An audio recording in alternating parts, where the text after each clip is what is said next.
மாநகராட்சிக்குட்பட்ட அனைத்து பகுதிகளுமே மழைநீர் வடிகால் பணிகளும் சரி, முடித்துப்பாட்டு பகுதிகளும் சரி, நம்ம மாநகராட்சி உட்பட்ட இருக்கக்கூடிய கெனால் பகுதியிலும் சரி தொடர்ந்து தூர்வாரும் பணிகள் மேற்கொள்ளப்பட்டு வரும்.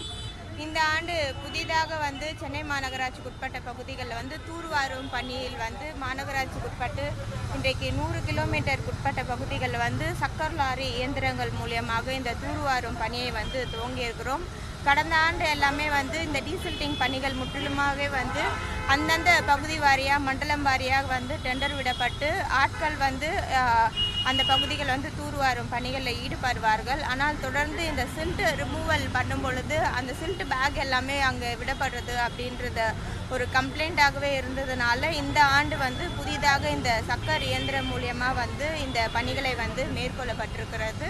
கடந்த ஆண்டு எந்தெந்த பகுதிகள்லாம் அதிகமாக பாதிக்கப்பட்டது கண்டறிந்து கிட்டத்தட்ட 87 பகுதிகள் கண்டறியப்பட்டிருக்குது. அந்த பகுதிகள் எல்லாம் முதல் கட்டமாக இன்றைக்கு இந்த சக்கர் இயந்திரம் மூலமாக இந்த தூர்வாரும் பணிகளை மேற்கொள்ளப்பட்டிருக்கிறது. இந்த தூர்வாரும் பணிகள் பார்த்திங்கன்னா நம்ம மழைநீர் வடிகால் பணிகள் முடிந்து விட்டுற பகுதிகள் எல்லாமே இந்த சக்கர் இயந்திரம் மூலமாக ஏறும். அதுக்கப்புறம் ஜெட்ராய்டன் மிஷின் கொண்டு அங்கே அடைப்புகள் இருந்தால் இல்லை கல் இருந்தால் இல்லை வேறு ஏதாவது ஃபால்ட் இருக்கா அப்படின்றத அது மூலியமாக எடுக்கிறாங்க.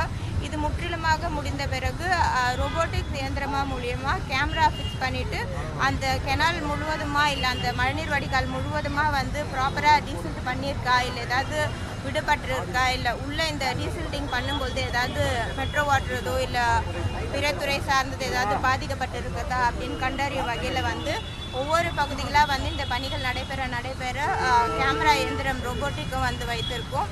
இந்த பணிகள் அடுத்து வரக்கூடிய நாட்கள் நடைபெறும். இப்பொழுதுக்கு முதல் கட்டமாக 100 கிலோமீட்டர் அளவுக்கு பணியை துவங்கப்பட்டிருக்கும்.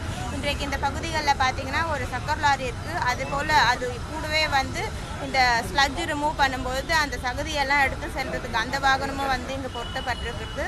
ஒவ்வொரு பகுதியிலுமே இந்த ஸ்லட்ஜ் ரிமூவல் பண்ணும்போது இது எல்லாமே நம்ம மாநகராட்சிக்கு உட்பட்ட கொடுஞ்சூர் பகுதியிலையோ இல்லை பெருங்குடி பகுதியிலையோ இது முற்றிலுமாக மாநகராட்சி சார்பாகவே எடுத்து சென்று அங்கே வைக்கப்படும் அப்படின்றத தெரிவித்துள்ளேன்.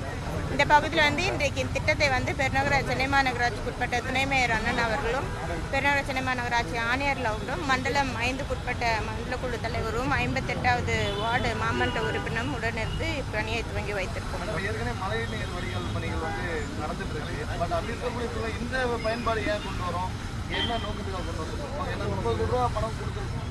ஏற்கனவே பல கோடி பணம் கொடுத்து மழைநீர் வடிகால் பணிகள் வேறு, தூர்வாரும் பணிகள் வேறு. மழைநீர் வடிகால் பணி அப்படின்றது சென்னை மாநகராட்சி முழுவதுமாகவே சேரக்கூடிய மழை நீர்கள் எல்லாமே வெளியேறதுக்கான ஒரு வழிவகை தான் மழைநீர் வடிகால் பணிகள் துவங்கப்பட்டு இன்றைக்கு சென்னை மாநகராட்சியில் முற்றிலுமாக அந்த பணி நிறைவேற்றப்பட்டு வருகிறது.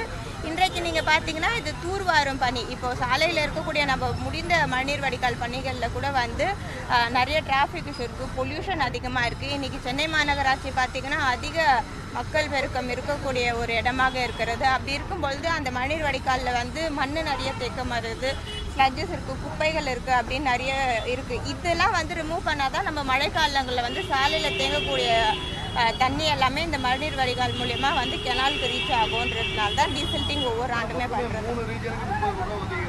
இந்த மாதிரி மிஷின்ஸ் போதுமானதாக இருக்கணும். ஏன்னா 30 கோடிக்குள்ளேயே சரி பண்ண முடியாது நம்புறீங்களா? இன்றைக்கு கண்டிப்பாக இது இத்தனை ஆண்டுகள் நம்ம மேனுவலாக பண்ணிட்டு இருந்தோம். இப்போ இந்த இயந்திரம் பார்த்தீங்கன்னா அது அதிக ப்ரெஷரில் எடுக்கிறது, ஒர்க்கும் ஃபாஸ்ட்டாக நடக்கும். இப்போ இன்றைக்கு 6 வாகனங்கள் கொடுத்துருக்குறோம், 20 வாகனங்கள் வர இருக்கிறது. முதல் கட்டமாக இன்றைக்கு ரீஜனுக்கு 2 6 கொடுத்துருக்குறோம். மந்த்லி டீசில்டிங் ஒர்க் போகணும்னு ஏற்கனவே ஒரு ஆர்டர் கொடுத்துருக்கோம். இப்போ டீசில்டிங் ஒர்க்கு மறுபடியும் ஸ்பீடப் பண்ணியிருக்கோம். ஒர்க்ஸை கம்ப்ளீட் பண்ணுறதுக்கு ஏதாவது டெட்லைன் கொடுத்துருக்குறோமா மழைக்கு முன்னாடி? இல்லை, எப்பவுமே செப்டம்பர் தான் டெட்லைன். செப்டம்பர் 30 வரலாம் தான் டெட்லைன் வைப்பாங்க மாநகராட்சி சார்பாக. ஏன்னா அதுக்கப்புறம் மழை எப்போ வரும் நம்ம ப்ரெடிக்ட் பண்ண முடியாதுன்றதுனால இந்த ஆண்டும் செப்டம்பர் தான் டெட்லைன் வச்சுருக்கோம். ஆவேகா சார்பில் நடைபெற்ற போராட்டத்தில் சிவானந்தா சாலையில் தடுப்புகள்லாம் சேதப்படுத்தப்பட்டிருக்கு. இன்னைக்கு காலையில் அஃபீஷியல்ஸும் பார்த்துருக்காங்க. ஏதாவது ஆக்ஷன் எடுத்துருக்குமா சென்னை மாநகராட்சியில்? அவங்க சரி பண்ணுறதுக்கு லெட்டர் எழுதியிருக்காங்க உதவி புரியும். இல்லை, சென்ட்ரல் மீடியன் பொறுத்த வரைக்கும் மாநகராட்சி சார்பாக தான் அந்த கட்டமைப்பு அவங்க தெரிவித்திருக்கிறாங்க. நிகழ்வாக இருந்தாலும் இது என்னவோ இருந்தாலும் பப்ளிக்கோட திங்ஸ் எதுவுமே சேதாரம் ஆகாத அளவுக்கு நடைபெறணும். இல்லை மேடம், இப்போ சேதாரம் ஆயிடுச்சு. அதை மாநகராட்சி எங்ககிட்ட கொடுத்தீங்கன்னா நாங்கள் அதை சரி பண்ணுறோம். அதுக்கு செலவாகிற பணத்தை நாங்கள் தரோம் அப்படின்னு சொல்கிறாங்க. மாநகராட்சி சார்பாக வந்து கட்டமைப்புகள் இருக்கு. அவங்க வந்து நமக்கு நாம திட்டத்தின் மூலியமா வந்து செய்யலாம். பெனால்டி சார்ஜஸ்ன்னு பண்ண முடியாது. கண்டிப்பா எந்த ஒரு நிகழ்ச்சியா இருந்தாலும் சரி, அது பொதுமக்களுக்கு பயன்பாட்டில் இருக்கக்கூடிய பொருட்கள் வந்து சேதமில்லாத நடத்துறது தான் வந்து எந்த ஒரு நிகழ்ச்சிக்கும் நல்ல மரியாதையா இருக்கும். இல்லை, பெனால்ட்டி அது வேணா முடிவுகள் எடுக்கப்படும். ஆனால் அவங்க தரப்புல வந்து பெனால்ட்டி போடுறதை விட இதுக்கப்புறம் நடக்கக்கூடிய நிகழ்ச்சிகளை இந்த மாதிரி பொதுமக்களுக்கு எதுவும் பாதிக்கூடாது. நீங்க